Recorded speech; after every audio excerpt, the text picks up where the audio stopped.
அனைத்து உள்ளங்களுக்கும் சுதந்திர தின நல்வாழ்த்துக்கள். எழுத்தாளர் லக்ஷ்மி எழுதிய தோட்டத்தை வீடு சிறுகதையின் தொடர்ச்சி. செந்தில் ஒன்றும் விளங்காமல் அவரை பார்த்தான். என்ன கேக்குறீங்க? என் கூட வெளியே எந்திரிச்சு வாங்க. நாகலிங்கம் எழுந்து வாயிற்பக்கம் வந்தார்.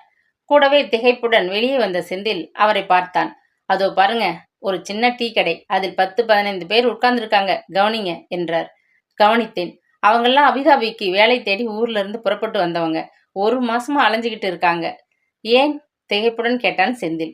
எவனோ ஒரு ஏஜென்ட் பேச்சை நம்பி தலைக்கு 5000 10,000 கொட்டி அழுதுட்டு இப்ப வேலையும் இல்லை, ஊருக்கு திரும்ப முடியாம உட்கார்ந்துருக்காங்க.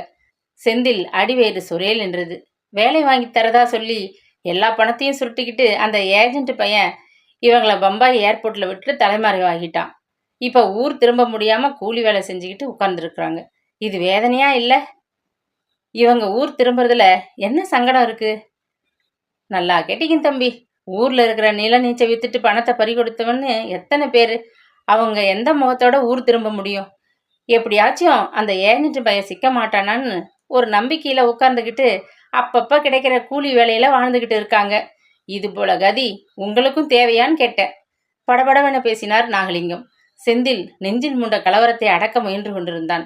அப்படியானால் அவனது நிலையும் அப்படியே ஆகிவிட்டிருக்குமோ? வேற ஏதாச்சும் நல்லதா வேலை கிடைக்குதான்னு பாருங்க தம்பி. அது வரைக்கும் என்னோட தங்கி இருக்கலாம். நான் குடிக்கிற கஞ்சியில உங்களுக்கும் பங்கு உண்டு, நாகலிங்கம் கூறினார். இப்படிப்பட்ட நல்ல உள்ளம் படைத்தவர்களும் இருக்கிறார்கள். மனம் பாகாய் உருகிற்று செந்திலுக்கு. அன்று மாலை மெல்ல நடந்து காலார சிறிது தூரம் சென்று வரலாம் என்று அவன் புறப்பட்டு விட்டிருந்தான். பம்பாயின் போக்குவரத்து நெரிசல் அவனுக்கு புதிய அனுபவம். நெடுஞ்சாலையின் இரு மருங்கிலும் ஒன்றை ஒன்று முட்டி மோதிக்கொள்வது போல விரையும் வாகனங்கள், அதையும் மிஞ்சிக்கொண்டு வேகமாக நடைபெறும் மக்கள் கூட்டம். நடைபாதையின் மீது தள்ளு வண்டிகளில் சுட சுட தயாரிக்கப்படும் சமோசா, தோசை, இட்லி கடைகளில் எத்தனை கும்பல்! வேடிக்கை பார்த்தபடியே வந்தவன் சட்டென நின்றான்.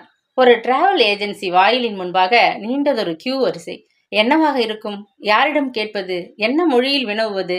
குழப்பமாக நின்றவன் காதுகளில் தமிழ் ரிங்காரித்தது. விசா கிடைச்சிட்டுதா? பாஸ்போர்ட் விசா எல்லாம் ஒன்னா கொடுத்துடுறாங்களே, அதான் இந்த கியூவில் நிற்கிறேன். செந்தில் திரும்பி பார்த்தான். நீல நிற ஸ்டெர்லிங் சட்டை போட்டிருந்த ஒரு உயரமான மனிதன் அருகில் இருந்த மற்றொருவனுடன் விலக்கி கொண்டிருந்தான். தமிழில் பேசினானே, அவனுடன் தமிழில் பேசினால் பலன் கிட்டுமா? வேகமாக அருகில் சென்றவன் தைரியத்தை வரவழைத்து கொண்டவனாய், என்ன வேலைக்கு ஆள் எடுக்கிறாங்க என்று கேட்டான். நெட்டையாசாமி அவனை வினோதமாக பார்த்துவிட்டு, ஷார்ஜா தெரியுமா? ஷார்ஜா, துபாய் பக்கத்துல, அங்கே கப்பல் கட்டுற இடத்துல வேலை. அதுக்கு யாரை பார்க்கணும்? அவனது அவசரம் நெட்டையனுக்கு சிரிப்பை வரவழைத்தது. ஒன்னும் புரியாத ஆளா இருக்கியே. இந்த பேட்ச் முடிஞ்சிடுது, இனி அடுத்த பேட்ச் வரும்போது சொல்லுவாங்க. ஆனா அதுக்கு முன்ன ஏஜென்ட்டுக்கு தட்சணை வச்சிருக்கியா?